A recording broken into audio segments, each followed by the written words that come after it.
You're listening to the 2020 Nelson Arts Festival Pukapuka Talks. This session, Our Grandfathers, features Ian Trafford in conversation with William Moloney. Tēnā koutou, tēnā koutou, tēnā koutou katoa. Hello everyone, my name's Kerry Sunderland. I'm the Pukapuka Talks coordinator, the literary program for the Nelson Arts Festival, and welcome here this afternoon to hear about two books inspired by this World War I diaries of these gentlemen's grandfathers. So when I found out from Ian's publisher that his book was coming out in August, I went, aha, I know somebody else who's written a book based on his father's World War I diary, and that's William Moloney here on my left. So it was just fantastic, and they're both top of the South based I was going to say top of the South-based authors, but whether or not you identify as an author, Ian, will be discussed. But they're both men who live here, Ian in Maraho and William in Tahuna Nui. And part of what happened with COVID this year was that our program planning got all disrupted, and then it was back on again. And I'm really excited that the focus shifted for us to look at how we could feature more locally based authors in the program, and so this is a perfect example of the magic that was weaved to bring these two men here today. So please join me. Just make sure you turn your phones on silent too, please. One housekeeping thing I'm supposed to do that I almost forgot. Please join me in welcoming William and Ian.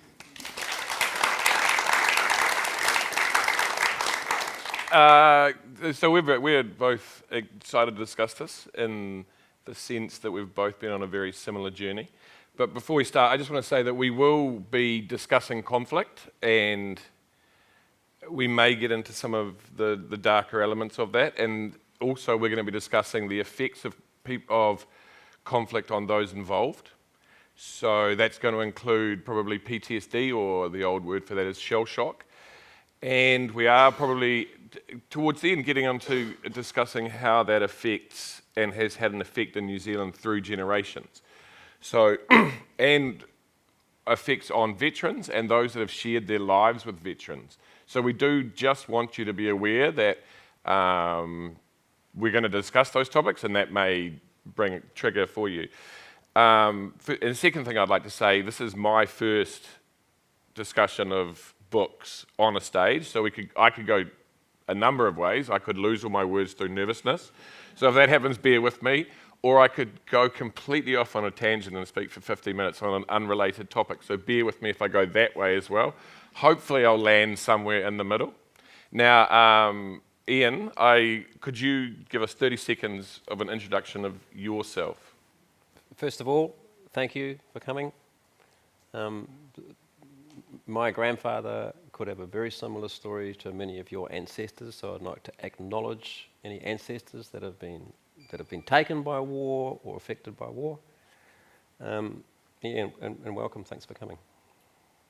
Kia ora koutou. Myself, I'm Ian Trafford. I live at Maraho at the moment. I was brought up in Gisborne. I've been a school teacher, also active in the adventure tourism world, and I've sat on these diaries for 40 years, and I finally wrote them up. And I can't see you, so I don't know who's here. And when I put my glasses on, I definitely won't see you. Yeah. And also the same, I can waffle and get nervous as well. Thank you. So I'm going to start into, I've read Ian's book a couple of times now, and it's fascinating. So your grandfather's name was Alick.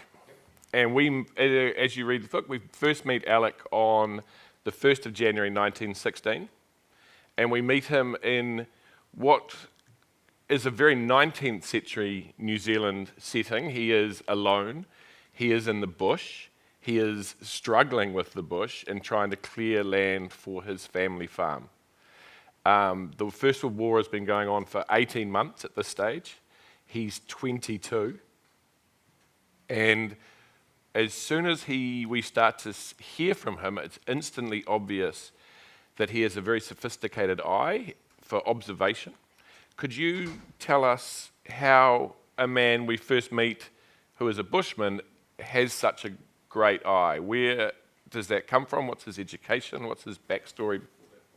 So Alick Trafford, my grandfather, as you say, was born to the bush. He was born in a place called the Whareratas, which is the hills when you come into Gisborne.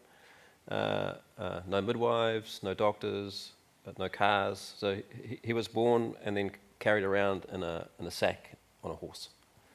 And two boys were born first. When the sister was born, the husband was away on the farm, and while the sister was being born, the kids were being a nuisance, the two boys, so Alick was one of the boys. And the mother told them to go and have a cup of tea and go and make a cup of tea for me, so that they were involved with something. By the time the tea came back, the child had been born. So he was really born to the bush. However, his parents had really wanted the children to have an education. Education had a high priority, so they reluctantly tore up their roots from the bush, from their whare made of rata, and went down to the flats into a real house so the children could get an education. So that's where that sophistication comes in. The children got an education. But as soon as the two older boys reached, real manhood, they bought another bush block in the Waiaweka Gorge between Gisborne and Aportiki. And the two boys, at 18 and 19, they were the main boys that were there with the crosscut saw and the axe, felling trees. So they went back to the bush. So he was an educated bushman, which seemed quite unusual, really. But so Alick's the elder of the brothers? Alick was the elder brother by a couple of years. Yeah. And so they're living that 19th century life almost at the start of the 20th century. Very much so. Kerosene lamps, horses, no roads. So there was a train to a town called Matawai. So from Gisborne, they would take a train for 4 hours, ride a horse for 30 or 40 minutes, ford the river to get home. So it was pioneer life. Yeah. So as I said, we first met him in 1916. The war's been going on for 18 months. His brother's away at the war. And our impression or our national myth that's grown up is that everybody signed up on that first day they could, and they were straight off at war as soon as they could, filled with love of king and country, filled with want of adventure. Alick's still there on the land 18 months because he's, I presume, fulfilling his family duty. Why is it he's signed up now? Why is he off to war now? Yeah, William's exactly right. Partway through his war, he talks about the king and all of this propaganda about the king, and he says something like, "I've never seen my Kiwi mates ever raise a mumble for God save the king." So he's not a patriotic man. His little brother joined the war a little earlier, a few years earlier, and he was working out in bush camps, him and his little brother Ray, and they were tight mates because they had to rely on each other in the bush. They lived under canvas in the bush. So they were two really, really good buddies, and one of the buddies left for war, so I guess he felt an emptiness there. And I think he also felt that responsibility of an older sibling, that you need to look after the younger siblings. You can relate to that. And Ray, the brother, goes through Gallipoli, and of course there was time for some news to filter back home. So I think Alick had some strange sense of going to look after little brother. And so he presumably, even though he's in the bush, he'd still go to town. Do you think he would feel, or is there any register in his diaries that he would feel societal pressure in the towns? So the other thing is, of course, there was carefully worded advertising, i.e. propaganda, that almost compel 100,000 Kiwi men, 10% of the population, to go to a foreign land to fight a foreign war for the king. There was subtle pressure, and as the war progressed, the newspapers wrote hero stories. And it's quite unusual because in the first part of the war, my grandfather wants to write a story back for the Poverty Bay Herald to say, we're not having a great time here with the French girls, we're doing it hard, So there's the national pride, and then, I think these men, their worlds were small. You married the woman from the next valley or the next house, and this was adventure. They were going away on a big adventure, so it was laid down to them as an adventure. So there was all these things that pulled the men. They had no idea of what they were in for. And he must have off they went. They'd all been to the territorials, which is very similar to the scouts for them, so they had a great time. It was an adventure being in the territorials, and so he just got pulled along, I think. He must have had some idea, though. Ray presumably his brother would have sent him a letter. He would have read the reports. The casualty lists were coming So he would have made a much more of an informed choice to go to war. He must have had an idea that this was going to be, it wasn't going to be over by Christmas. It wasn't going to be a great time had by or a boy's own adventure by that stage. His first words in the diary is, "I saddled up and rode out of the Waiaweka, perhaps forever." So yeah, he knew. Yeah. Yep. And in that, when I talk about that town, going to town, there was a movement called the White Feather Movement, where young men, people in the society would pin a white feather on someone they thought should be serving. And that would occur to people like Alick who were in protected industries like farming. Plus, he considered himself, as one of his friends described, considered himself to be a tough bastard. And maybe they thought they could make a difference. Yeah, and also So it seems like he reluctantly goes as the diaries unfold. He's not jumping on the troop ship thinking this is great for my king and country. He's seeing all of the little details that are horrid. He's not saying this is wonderful. He's saying, oh, this is a bad start. So what are his first impressions of military life when he gets into... So when he goes to camp, like I say, his old mates would actually tell us kids that your grandfather was a tough bastard.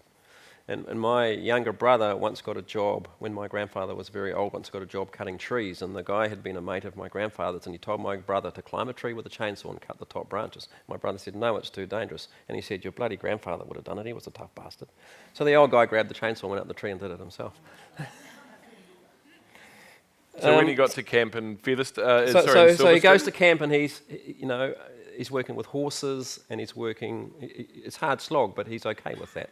That's his background. He's used to that. But then he jumps on the troop ship and on the Waitemata, and he's not too keen on the horses dying. So they pack, I think it was from memory, around 350 to 500 horses on board. And because he worked in the bush with horses, he gets really upset because these horses begin to die. And there's a couple of reasons they begin to die. They break their legs because of storms. On this particular voyage, some farmers sold the army a bunch of rubbish hay, so they start dying from the rubbish food. And at one, he gets really upset. And in fact, I've salvaged a couple of photos from his photo album, and I don't know how he got the photo, but there's a photo of a horse hanging by its neck getting dropped over the side. And he really talks about this. It really hits him. 2 days offshore, a man jumps. He doesn't want to go to war. And he really feels this as well. And then the fourth day, another man tries to go overboard. And then, he goes to Egypt, and then he has to get another troop ship from Egypt to Marseille in France. And then at this stage, he's really getting upset because they take a horse up to the deck and just push it off fully alive. And he's got this graphic image of this poor horse swimming 5 minutes after the boat. So he gets really upset. He gets a bit perturbed and angry at the fact that the officers are eating well. Where they get, as the food runs out and the meat spoils, they don't get such great meat. So he starts to, he doesn't like the demarcation between the officers and the ordinary man. So he's starting to, and then Traffords are a bit mischief, and he gets up to a bit of mischief on the boat. They have coffee. In one instance, he has this fight where they're throwing coffee about, and he gets hauled up by the skipper and gets what he calls a brief and barking lecture. So he gets things beaten out of him very fast, and you don't like that. But one of the really memorable images from the troop ship is that he mentions that the troop ship starts to be followed by sharks because of the constant so many horses are going over the edge that he says that sharks. This is when they get into the Mediterranean. The sharks are constantly trailing the boat. I think between Egypt and Marseille, 10 go over the side, mostly suffering from pneumonia. Yeah. So he doesn't like it right from the start. And so if I take a step back, one of the things I find fascinating from his first impressions of military life is he has a very unfiltered. Most of our World War I diaries and most of our stories are of excitement. The troop ship stories, and certainly in my grandfather's, it's excitement. They're with their mates. Where Alick, his first impressions of the Silverstream camp where he is, it's poorly run. The only time he shows excitement is when he goes down to the Hutt River with a hogshead of beer and meets 2 girls from Gisborne and takes the train into town with them. On the troop ship, he shows, which I've never read another diary that has it, that there's stealing. that there's gambling, that there's fighting, there's an underworld developing within these troops. He goes into the nitty-gritty. Yes, at the beginning, he's really horrified that the men are gambling. But in about the second year, he sets up his own gambling den. Badly, though. Yeah, very badly. He fails. He fails. So he sees all these things which don't quite gel with him, and like I say, he's not liking it. But what I find fascinating is that, and so memorable, is that we don't have many of these stories about World War I. We've developed a different national myth, and Alick has gone into the war with his eyes open, and he's telling us a story. He's telling us his story that is very much as he sees it, Yeah, and it's unvarnished. like he demystifies the whole thing. He tells it. He's just observing things, and he's telling the story exactly as he observes it, and he doesn't put a spin on it, negatively or positive. He just says what's happening. And yeah, when he gets to France, which I'll jump ahead a little bit, he gets really upset that the married officers are fraternizing with women. Well, but later in the book, I name one of the chapters the English girls, so he joins the ranks as well. Yeah. It's not just those Gisborne girls from Wellington, is it? No. But if you've got us in France now. He's arrived. He survived. I'm going to skip over Egypt. Yep. And if we go to his many battle experiences, he's often in the front line. But what of his experiences of that very sharp end of war stood out for you in terms of the effects that it had on him? Yeah, it's super interesting because he builds up this feeling of what it's like, that before they get to the front, they get a lecture on venereal disease, sexually transmitted diseases, and the British officers are saying this is one of the worst complaints in the British Army. They're travelling along the valley of the Rhone. They don't even know they're there. He presumes they're there, and he starts seeing camouflaged airfields, dumps, and slowly nothing's been said to them.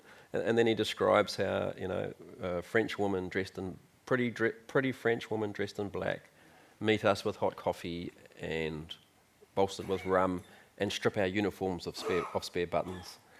So he slowly gets this build up, and then he starts to see, as he gets closer and closer to Flanders, the Flanders Plain, he notices, because he's a farmer, he notices that the animals are a little poorer.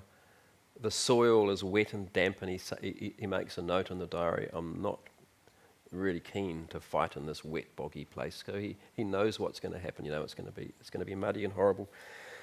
And then they're billeted with a French woman who has a Belgian refugee staying there. The young boys that are there are sawing logs of wood from the forest to staunch up barricades for the trenches. And so he sees all this action, but nothing's really told. And just as they're getting closer to the front in their farm billet and their barn, they hear a thunderstorm in the distance, but it's not a thunderstorm because very shortly a bomb explodes 100 metres from them. So he slowly gets this baptism of fire, and they're quite scared. Not many soldiers.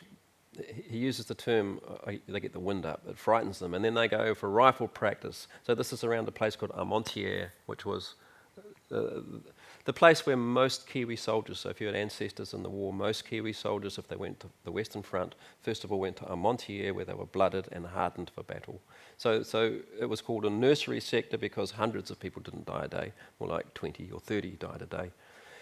And so he slowly gets this experience of war, and then one of his first jobs is, like he says, they turn into creatures of the night, like possums. They have to take food out to the trenches, they have to take logs out to the trenches, sandbags out of the trenches. So he gets this kind of feeling at the start where they are going through the SAPs, the communication trenches, and they have to run because the snipers are winging at them.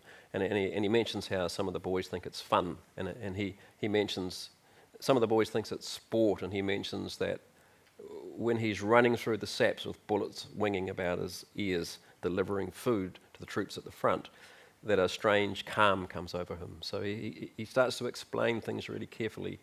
And then finally he has to go to the trenches himself, and he's shocked. On the way out on one of their trench ordeals, for the first time. So I'll just rewind a bit. The first death he experiences is in their billets. 5:39 in the morning, 3 shots ring out. A man is executed for desertion. So that's his first death. And then he hears stories of the gas coming in from the lines from places like what the soldiers called wipers, Ypres. And so they get wind of all these people dying, but he hasn't seen it firsthand yet. They have to wear gas masks. They have to shelter in the cellars. The houses, the whole towns are wrecked.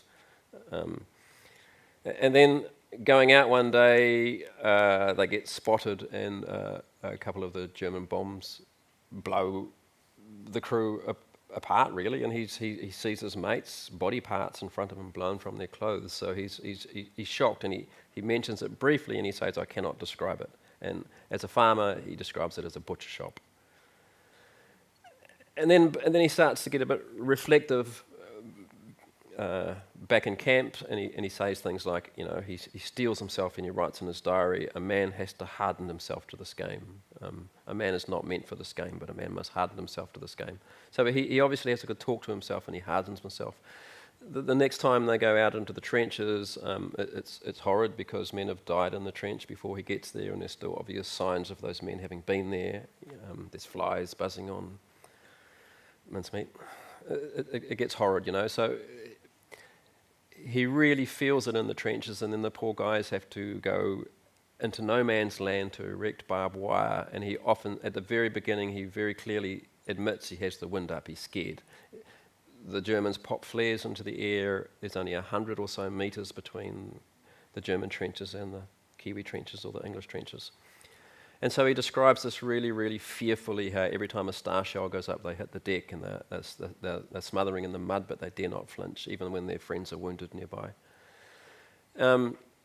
But they slowly get used to it, By the third day, he says, we spend less time on our stomachs. We roll out the wire. While he's rolling out the wire, they're crawling through the night. He comes across dead German bodies, and that's a hell of a shock.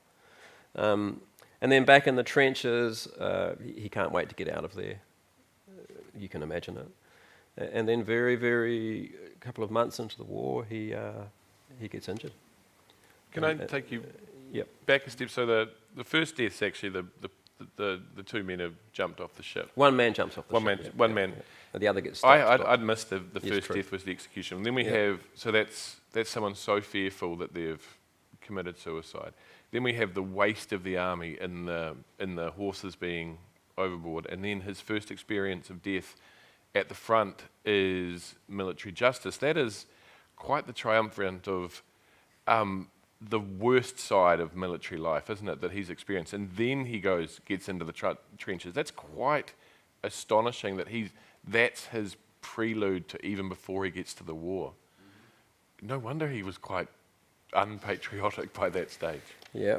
It's interesting, he develops as the war, we'll talk about this a bit later if we've got time, he develops as the war goes on, in this awful game of last man standing.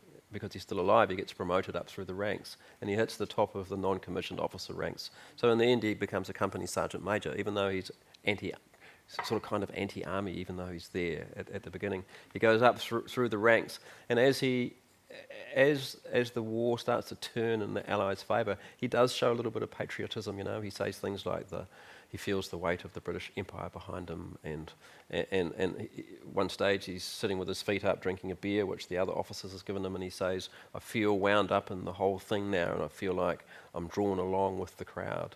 So even though he observes at the start all these horrid things and he doesn't like it, in some small times he's drawn up with the crowd, and he admits to feeling that patriotism.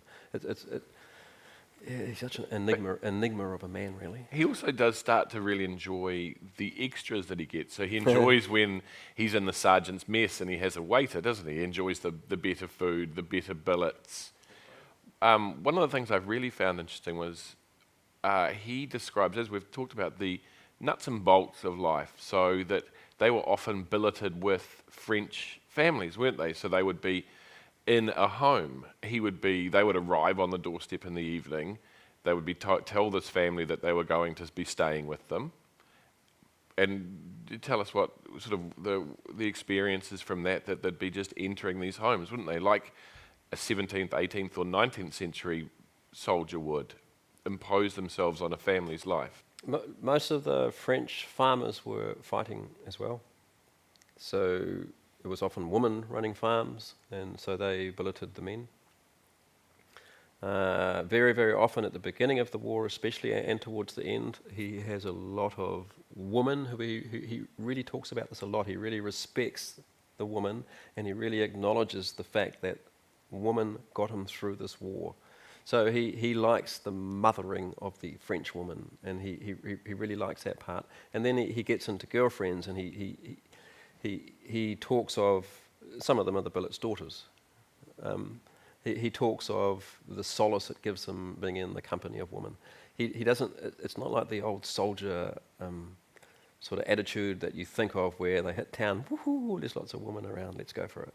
It's more like he feels like he needs the company of women. So whether they're mother figures, lovers, family in England, because he gets injured and he gets shipped off to England. So there's this theme that runs through the book. The woman in his life, he gives them credit for getting him through. And his mama writes to him. And when he gets deep into the war around the horrors of Passchendaele and Messines, he loses family members, because he loses quite a few family members, which is really sad. He starts to say, I need to survive for mama. So there's this real theme of the woman coming through the story. So if we take it, so you've mentioned he gets an injury. Yeah. It's how many months into his in the He's front? only about 3 months in. Yeah. And so it's quite a strange injury, isn't it? It's a very deep shell fragment right into the bone of his shoulder. And he is evacuated to England. That's right. The textbook definition of shrapnel is a lead ball inside a bomb, and when the bomb explodes, the lead balls go everywhere. But these soldiers, I don't know if it's just the Kiwi soldiers, they called any piece of steel that was flying around shrapnel. So it could have been this long, it could have been this long. And Alick, Trafford, my grandfather, has this real sixth sense for survival. He doesn't stick his head up. He spends more time digging his hole deeper so that he survives the day and sees another day. So he spends a lot of time tuned into when the bombs are coming in so he can dodge them. He moves positions if he feels like, with his sixth sense, something is going to happen. At one stage he moves because he just feels he's in the wrong place. He comes back 5 minutes later and there's bombs sitting right in his seat, shards of bomb. So he has this real sixth sense to survive. And what was your question? The question was, so he gets an injury which is not... Yeah, so he's in the he's in the trenches, and a rifle grenade comes over from the other side, which he doesn't notice. It blows alongside him, bowls him off his feet, and when he comes to, there's blood running down the inside of his tunic, and he's not sure what's happened. He checks himself, all his parts are intact. And he's got some sort of injury up in his shoulder, and he's marched off on shaky legs to the casualty clearing station with no pain at all because of the adrenaline. So it seems at the start it's a very small injury, and he's going to go back to the front tomorrow.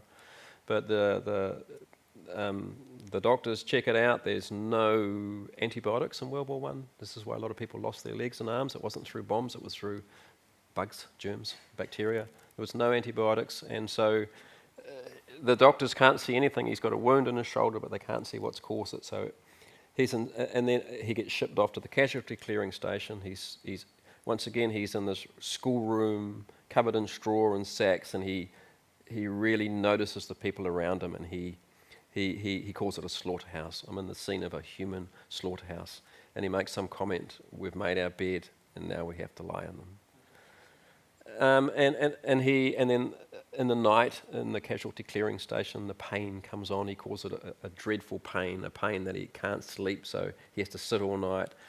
And eventually, he says the doctors think it's an interesting case because they can't see what's wrong, but something's wrong there. So he gets shipped out to England and x-rayed, and they take a large shard of steel out of his bone, so it's embedded into the bone in his shoulder. And this becomes a really big problem because of the no antibiotics. So he's got this wound in his bone, so it takes 9 months around 9 months for him to recover. So he gets fever, and then he has no fever, and then gets fever. So every time he gets a fever, this is marching towards death, because he's got infection inside his bone. So you can imagine an infection in your bone.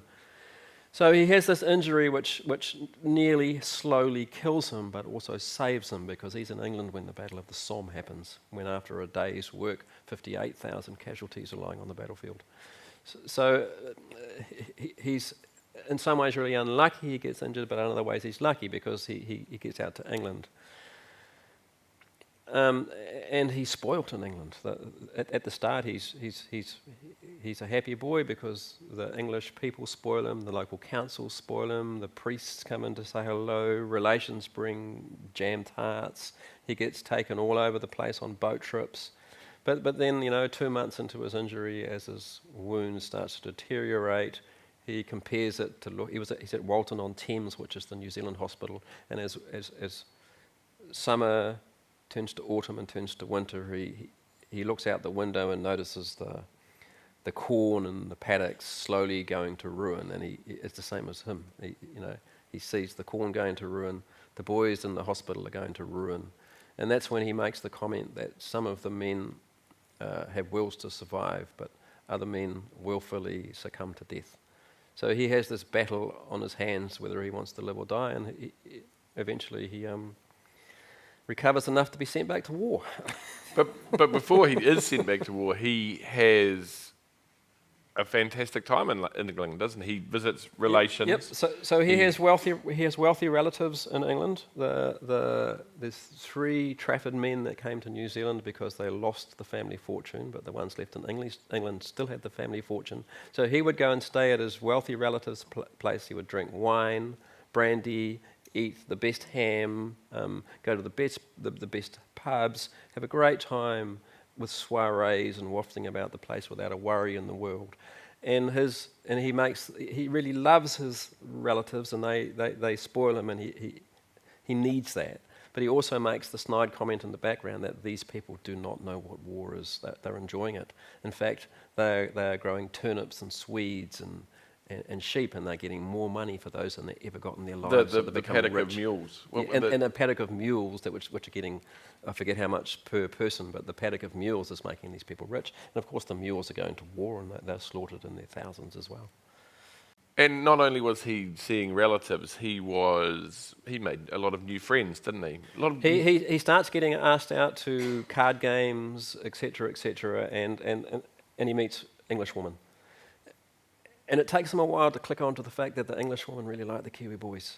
And there's a couple of reasons they like the Kiwi boys, because they're Kiwi boys. and they're different to the English boys. And also the fact that the Englishmen were slaughtered right, left and centre on the battlefields. So there's a lack of young men.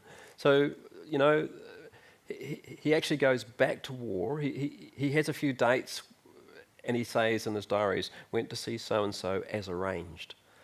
So I think names were passed amongst the soldiers, friendly woman to go and see in town, or in another case, he goes out to dinner with a woman who's saved 2 months to shout a soldier out for dinner. So the English woman, it wasn't all about love, it was sometimes about just treating a soldier.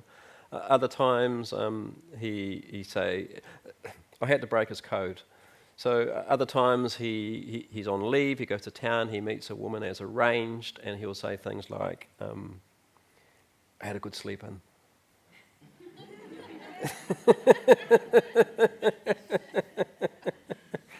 And other times he didn't say that. So being of the same genetic makeup, I cracked his code really, really fast.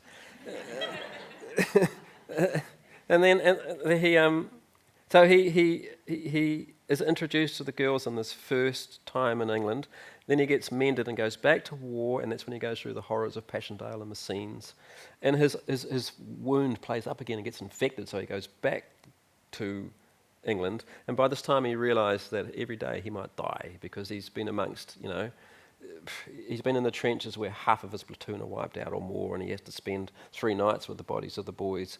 He realises that his number could be up any time. So when he goes back to England the second time, he actually says it's a soldier's life.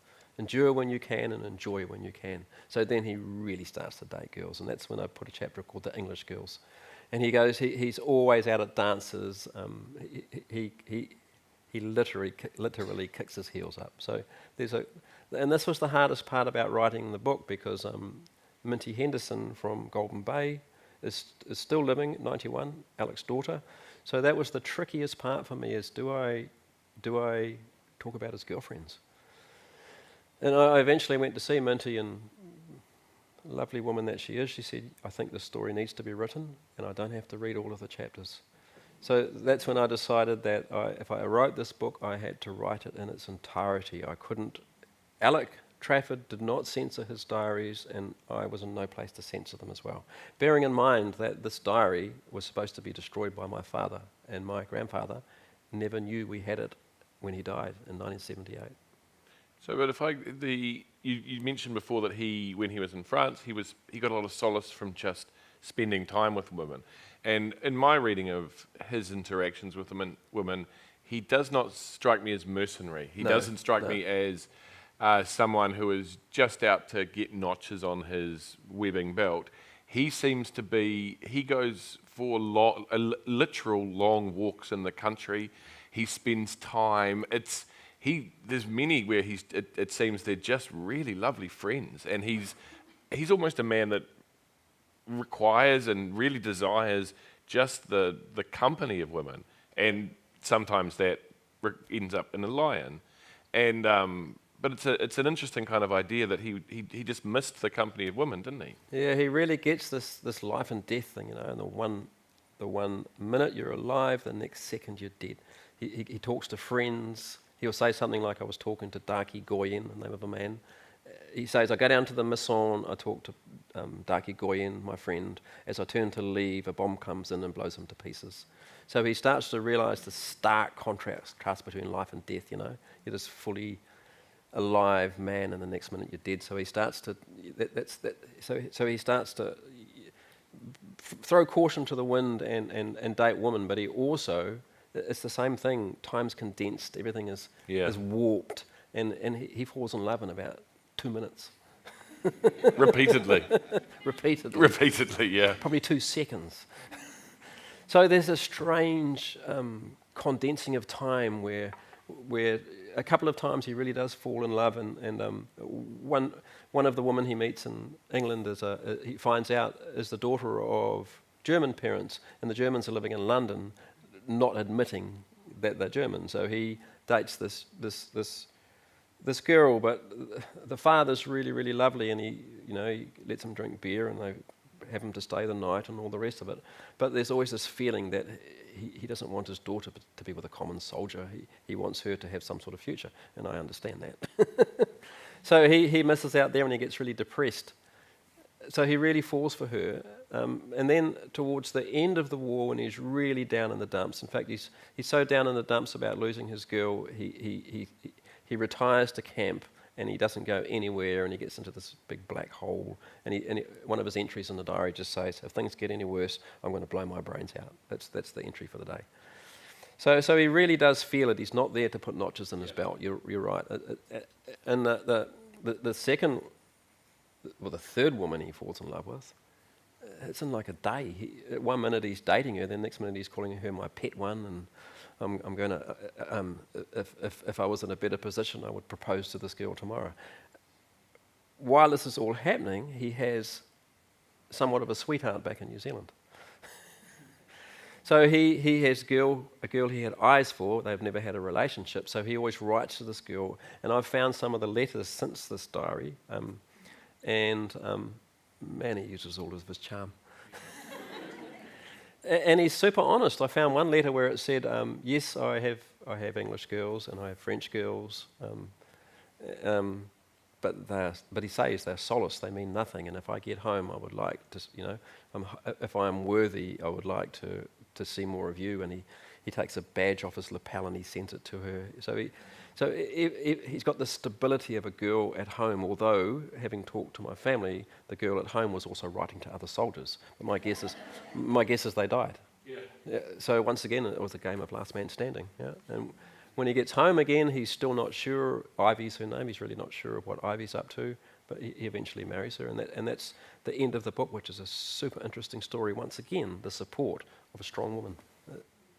So, but again, if we go back to sort of our idea of those national myths of the First World War, is that this isn't a story that's particularly told, and we have an astonishing woman in New Zealand, or New Zealand history, Eti Rout, who was very honest about what soldiers will do, and in her efforts to make those moments of satisfaction and solace that those soldiers had during World War I safe. But Alick goes through 4 or 5 dangle parades where he's checked for, and the men of his platoon are checked for VD.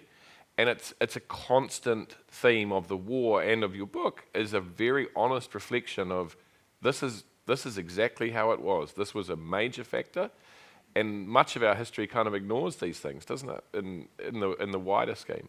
He lands the job when he's in camp in England. He lands the job of taking food to the venereal disease cases, and before that, he's getting he's talking about women. They're in the mess room, and in his particular hut is famous for beer drinking. So every night they take a canvas muster of coins and they drink and they laugh. And one of the things they laughed about a lot was the Bishop of London, who was on a crusade through the newspapers to anti the British women who were fraternising with soldiers.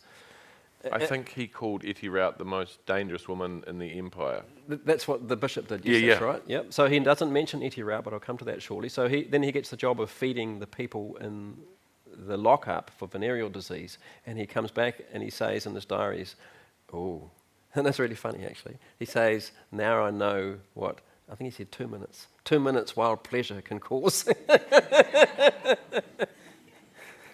And so and then later that night he says, I'm not going out tonight, I'm going to stay home and write or read. So he gets it, but he's also smart, because when I said I had to break his code, the other than if he was on a date, he would have a lovely sleep-in. But then towards the end of the war, he would have a lovely sleep-in, and before his lady got out of bed, he would duck down to Russell Square for the usual procedure. and so every time he has a sleep-in, he's going down for the usual procedure, and then he goes down for the usual procedure, and he meets other men on the same errand. Well, this was the woman that you're talking about, Eti Rout, against the wishes of very religious New Zealand. Eti Rout had taken herself to France and England, and she had set up safe-sex clinics for soldiers. And the attitude of people at home was, our Kiwi boys aren't going to war They to don't have need sex. that, Yeah, they're going to war to kill Germans. So they don't need it. But I think I read a statistic somewhere that I won't talk about the Kiwis, so 18,000 Aussie men came home with venereal disease.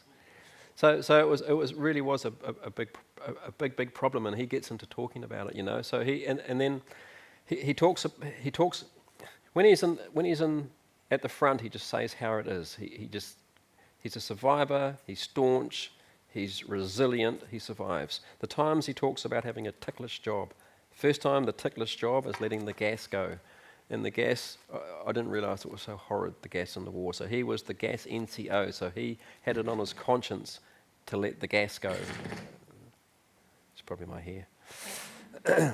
So a ticklish job letting the gas go. The second time he has a ticklish job is when he has to stand up in front of the men and speak. And I know how he feels. And that's a ticklish job. And then the final ticklish job is he has to get the men together and lecture them on condoms and venereal disease, because it's out of sight, out of mind. The men don't even think about it, and so he passed every dangle parade, okay, with flying colours. Now, so I'm conscious of the time I've got. So I've got a mild tangent to take you on for just a second. I like tangents. Yep. So I haven't told Ian this. So that my grandfather was also spent a large chunk of the war away. The day before the Battle of the Somme, he was brought to the CEO's office and asked if he'd like to go officer training in England. So he went to Oxford University for a year and spent a lovely, absolutely brilliant, where he became quite pompous, living as an Edwardian Oxford student. And so he then, in about March, he goes down to Codford in the southern England and goes through a series of, he ends up with scabies and all these lovely things. But in about March, he is in Codford. So I was reading your book for the second time, and once I've written something, it's gone from my memory. So I was reading your book for the second time, and a couple of things just fired. One was the name Ponder. Mr. Ponder. Mr. Ponder. And the second was an incident involving, so I haven't told Ian any of this is why he looks bemused, involving an observation balloon being shot down when he's in France, and the guys can't get out. Yes. So I'm, oh my God, that started firing a few things. So I went back and I picked up my book, which I hadn't picked up for a while, and I started cross-referencing the two. So I started cross-referencing the two. So I got yours and we cross-referenced. So I got back to Alick at Codford in March 1917, as was my grandfather in Codford in March 17. They were both then, so Codford was a base where all the men that had become slightly atomised by the war and lost their original units were placed and ready to go in. You can imagine a giant single men's forestry camp. Exactly. Like so in March 17, we needed more soldiers. So what they did was they created the New Zealand 4th Brigade. The new brigade, yeah. Both my grandfather and your grandfather were put in that brigade. Parallel lives. They were both put in the 3rd Canterbury Battalion. Your grandfather was put in the 13th Company, which is North Canterbury Westland. And my grandfather, though he was from Christchurch, was put in the Nelson Marlborough 12th, because by that stage the geographical link had been broken.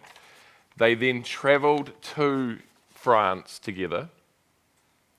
They then serve at Messines together, and then they're in Polygon Wood together. I think at this stage they're probably about 50 yards apart. Amazing, eh? Now, why I mention Ponder is my grandfather's, one of his best friends in the war is Arthur Ponder. No way, I couldn't trace his name. I've got his details. So I think his name is, so I don't know whether it's the same Ponder, but Ponder had gone to Oxford with my grandfather. Yes. They'd started out He sounded in the like trenches. a learned man, Yes. Mr. Ponder. Yeah. He missed out. This is where I warned you about these tangents. He missed out on the 1916 Rhodes Scholarship. He was the second place. He goes in 1919. Anyway, he's commanding your unit, your grandfather's unit. I don't know that it's Arthur. He's my grandfather's best friend. They're 50 yards apart. I cannot think that my grandfather will not have gone and visited your grandfather's unit commander. Yeah. Now, so at that stage, I've got them 5 yards apart in the trenches. 5 yards apart. Yep. Amazing. They survive all of this. They go through the Battle of Messines. They survive all of this. Your grandfather's shoulder starts to play up again. My grandfather is gassed. Right. They remove themselves. Both of them, they're taken through the casualty clearing stations. So I've cross-referenced casualty clearing stations, and your grandfather ends up ready to go across back to England on the 23rd of September 17? October? Around then, I have to look at the date, yeah. 23rd of September 1917. My grandfather is in a hospital which I can only imagine is about 100 yards away. Wow. Your grandfather's put on a boat to go across to England on the 23rd. It doesn't travel because there's a heavy gale in the channel. Yep. He's taken off. My grandfather's then put on that boat on the 24th. Good grief. He goes across. The boat comes back and picks your grandfather up on the 25th. Now, 100 years later, their grandchildren are now. So it's astonishing. So, yep. Is it like the 5 yards, 100 years? Here's the thing: 3 degrees of separation. That's incredible. When I went to submit this to a publisher, I'm thinking I'm going to have to raise the money to publish it myself. I was lucky that a woman called Margaret Sinclair, the publisher for Penguin Random House, invited me to submit it, which is really unusual for an unknown writer. And I thought, this is a bit strange. She had seen an article in the paper that I was writing it. I submitted it, and in a week I'd signed up a contract. And I sent the contract, being inexperienced, I sent the contract to a lawyer, and the lawyer said, take it. This is the best contract I've seen for a writer for ages. She's probably lying to me, but there you go. But the fact is, the same as what William's saying, my publisher's grandfather was on the troop ship returning to New Zealand from war, and she made the comment, I almost know this story. My grandfather probably played yours at cards and cheated him out of some money. Now, I'm very... And it's so just very, very quickly, for those that do have an interest in World War I, my grandfather was in the New Zealand Rifle Brigade, which was called the 3rd Rifles, and what people call privates, they were called riflemen. He then, as William said, he was transferred to the new 4th Brigade, and then he was transferred back to the New Zealand Rifle Brigade. So he went through... He went through the big battles with both of those brigades, Passchendaele, Le Quesnoy, as we say, Le Quesnoy, the 100-day offensive at the end of the war. So people that read it, if you research onto the Auckland online cenotaph for soldiers, man, there are so many cross-references. It's spooky. The people that have got hold of me and said, so-and-so knew your grandfather here, or so-and-so knew him here. It's incredible. Yeah. So while you're on that, so one of the other things I think is unique about the diary, your book, is that Alick's war doesn't finish at the 11th hour of the 11th. We need to talk about that the last 10 minutes. Yeah, I know, I'm really conscious. So Alick's grandfather, Ian's grandfather, Alick, actually is part of the occupation force. That's right. I'm fascinated by this because we have a man that's been affected. His brother has died now. We haven't brothers, cousins, friends, the works. But he's been submitted to 4 years of propaganda that these other Hun. And tell us about his experience of being in Germany after having this 4-year experience. It's interesting. I'll go back. I'll have to ask you what the question was after this waffle you watch. At the beginning of the war, he calls the Germans the enemy. So the enemy are only 100 metres, and we can hear them, we can see them, we can almost smell them. And then he calls them the Germans. Then he calls them the Hun, I guess from the old Attila the Hun. Yeah, the Kaiser said that. And then he calls them Fritz. But then he starts calling them Fritzy. And you don't say Fritzy unless you like someone. So if you put the O or the, if you're John, the Aussies will call you Jono. If you're Kiwi, the Kiwis will call you Johnny. So he had no animosity. He had no animosity towards the Germans, even after they, he kill his family members. He talks to the prisoners. He enjoys them, and he realizes that they're the same as him, flesh and blood. And the Germans and the English were very, very similar. In fact, they had relations on each side of the war, the royal family even.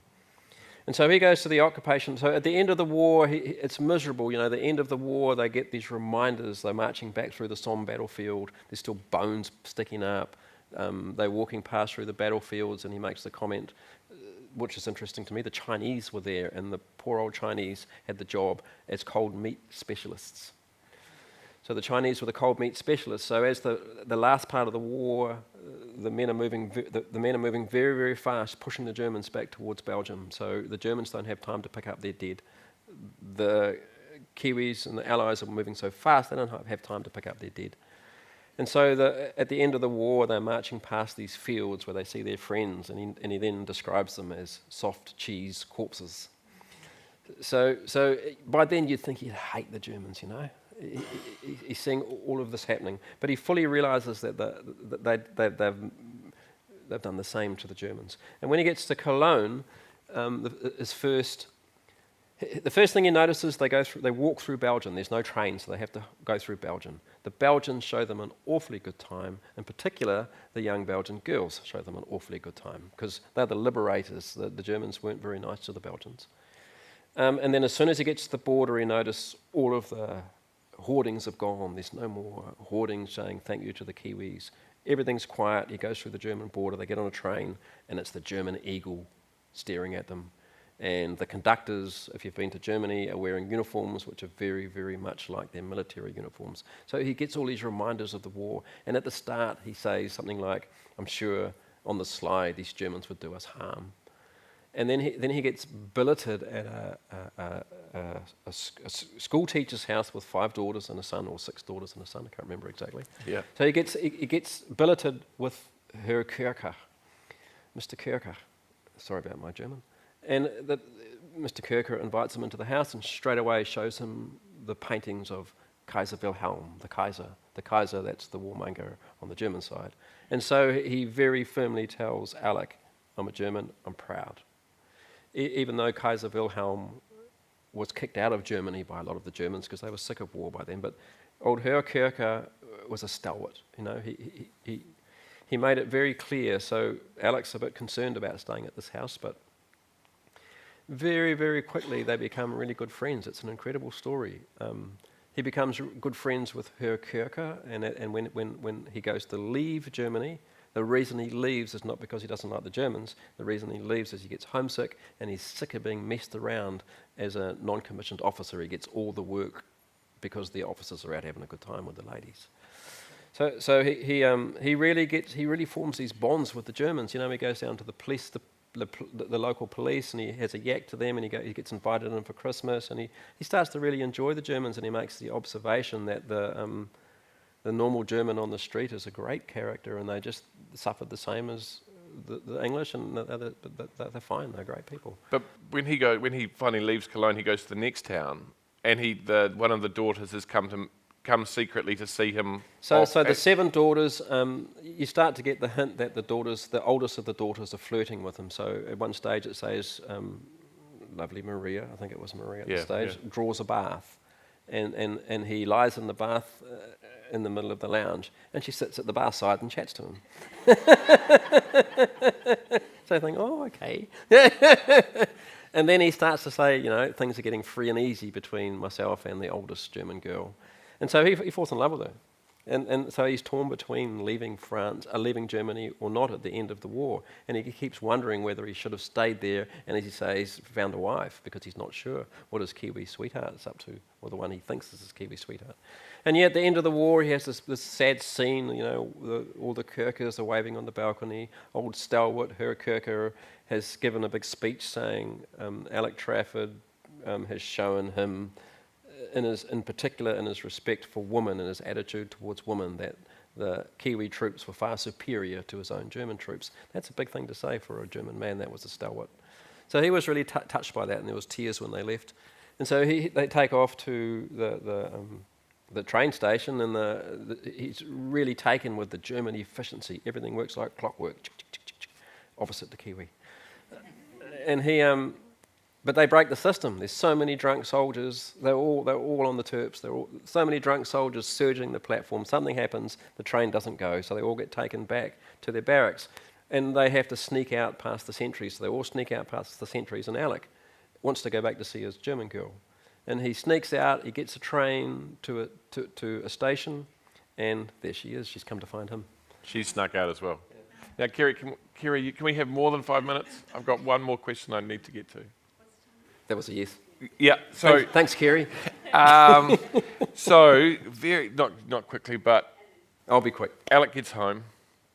What is the long-term, both physical and mental effect? Here's the big thing. Alick gets home, goes back to the farm. It's mountainous country. He has to ride a horse to get to the farm. In the winter, there's no sun all day. It's hardcore. He says he puts his shoulder to the wheel to work off his worries. So he works really hard. But he has to hunt meat for the family. He uses a bayonet. He uses a rifle. He has to cut down trees, and they're smouldering and burning for months, just like the Western Front. So that's reminding him. He has to roll out barbed wire. He has to work with horses in the mud. He has to explode tree stumps. All of this stuff is the war is always on his shoulder. But he's staunch. He's reasonably happy about it.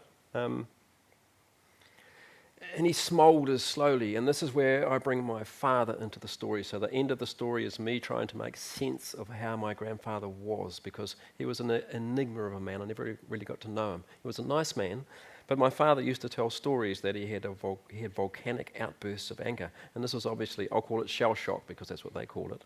This was the shell shock emerging. So my father was taken out of school a number of times because he had to help his dad on the farm. And there's one day when there was a cantankerous ox. They were trying to drive it up a race, and it didn't go. So my grandfather had a volcanic outburst of temper, grabbed an axe and killed it on the spot. So that was shell shock, and there were no therapies in those days, so it started to affect my father as well. and then he keeps it together really, really well until World War II comes along. And he also suffers because of the depression, the great economic depression. So when you read it, it's just, I don't know how the man survived. He was so strong. Eventually his whole flock of 600 sheep get mustered up and sold in a mortgage sale, and he still stays on the land. So World War II comes along and things really go to pieces. He has to move down to another farm to work for prosperous relatives who have gone to war. He's not really that keen on his prosperous relatives. He's a bush boy. He doesn't want to leave the bush, but for economic reasons he has to. And as World War II marches on, some of you relate to this, he sits in his lounge glued to the scratchy World War II reports, and all of the family are dancing on eggshells. They can't make a noise in the house. And slowly he gets drawn back into the war, and he starts to imagine himself as a soldier again. And on his very worst nights, he packs up and marches off to the hay barn and sleeps like a soldier again. And that's when it's really hell for the family. So I bring into this the whole shell shock, and there's other stories with. There's a bit of grief happened to his kids, and being an amateur psychologist, I think there's some connection between my grandfather's grief and the grief of my father, my auntie. There's a few suicides in my family, but they missed out Alick's generation. So I've devoted the last part of the book to the effects of the war afterwards. It's interesting. It makes you cry. I think I've shed more tears over this book than I have in the entirety of my life. But at the end, he finds some peace through another woman. So his wife dies. He marries again, and there's little pockets of joy in this book, and the little pockets of joy become intense because there's not much joy, and it ends on a rather joyous note.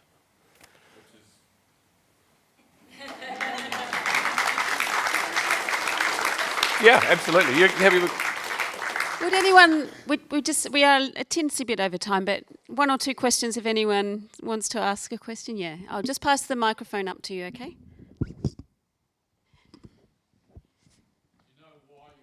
Oh, okay. He's loud. That's a really good question, and we've talked a lot amongst the family over this. I think probably when I read through the diaries, it appears that there's some things he says he wants the people in New Zealand to know, as I mentioned. He really wants to cut through that propaganda and tell them exactly like it is. We're not having a great time. But I think it's the girlfriends. Yeah, so he came home and everything changes because, well, Ivy marries him, the woman he's been writing to. So she marries him, and then he has children, and he hasn't told anyone about his diaries. And then so now he's got 6 children, and he doesn't want them to know about his unmarried life before the war, and I'm guessing that's what it is. Is I? What's that? Okay, my father fully intended to destroy the diaries at the start, and I remember really clearly him sneaking looks at the diary, and you can see him getting hooked into the story. And not just being hooked into the story, but having this realization, it's like, that's why my father was so cranky, So he starts to. It's not just a peek into a secret diary. It's some way of my father trying to piece together his childhood and why it was like it was. So that's the reason it was the missing link as to why his dad was this lovely old guy, but he had volcanic outbursts of temper. Yeah, so it helped him to understand his dad. But I think one of the big reasons definitely was just in respect to his wife, he didn't want people to read about his girlfriends before he got married. Yeah. One more question. Just the logistics. He wrote diaries. Yeah. And how did he send them back? How did he keep them? I mean... Cousin Bertha Trafford in England. So he smuggles them out. So he hides them in his backpack. He takes them to the front. When he starts to think that he might not come back, he smuggles them out with soldiers on leave to send to cousin Bertha Trafford in England. Wow. He gets drunk. He's not a big drinker, but every now and again he has a blowout. He gets really drunk one night, and his most sorry night is when he wakes up and he's lost his diaries. He has no idea where he's been or where he's left them, but he gets them back. Yeah. They were his most valuable possessions. Because they just must have been notebooks, were they? They were little tiny pocket diaries, but man, he wrote double the words I've put in this book.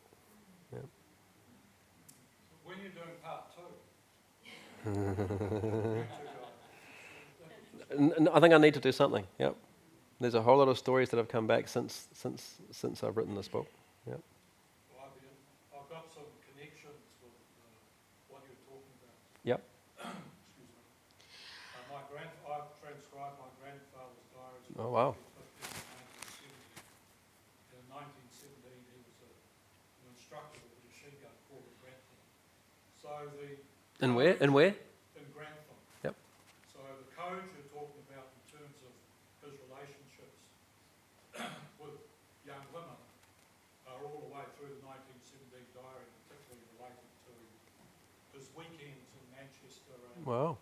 and Brixton. Which my mother read. She read the diary and There are. she was bemused by her. This is the father that she never knew. There are so many parallels with, we hear the stories of the VC winners, and there's not many parallels with our ancestors. When you talk about the ordinary Kiwi man, there are so many parallels. And also, many people have said to me, do you think you might have a few relatives in France or England? On that note, I'm scared to get a gene test. Thank you. That was an absolutely fascinating conversation. I'm so glad that we let you go over time with that last question. Oh, that was a thank you, really ma'am. important thing to bring into the session. I think you'll all agree that this was a fabulous conversation, and I encourage you to continue it outside at the signing desk, where Ian and William will be available to have a chat to you and sign copies of their books. Yep. And so this is our final session in the Suter today. We've got a couple more events coming up in the next 3 days. I'm not sure if there's any tickets left. Annabelle, do you know for tomorrow? Annabelle for Annabelle? Yeah, there's a handful left for Annabelle Langbine, who's going to be talking to our local food writer, Nicola Galloway, at Peanut Butter World tomorrow at 5:30. And then there's 2 free events. We're finishing this year's literary part of the Nelson Arts Festival with an event at DeVille on Tuesday night called Escaping the Poem. There'll be poetry, singing and dancing, so come along to that, featuring Cliff Fell and John Newton. And then on Wednesday night, the launch of the NMIT literary journal, Kiss Me Hardy, which will happen at the Johnny Cash Room at NMIT, followed by an after party at Kismet. So those of you who know the story of Kiss Me Hardy and Kismet can explore that conundrum. And then of course next weekend we have something happening on Friday night in town, and then Avondale Bowling Club on Saturday night. So there's more other things happening in between that too. So have a look at the Nelson Arts Festival website. I want to say a huge thank you to JR for sound, to our lovely ushers, to Page and Blackmore for being the official bookseller here at this year's event, and most importantly to our 2 speakers, Ian Trafford and William Moloney. Join me in thanking them. Thanks, Ian. That was awesome, bro. Yeah, really good. Yeah, really good.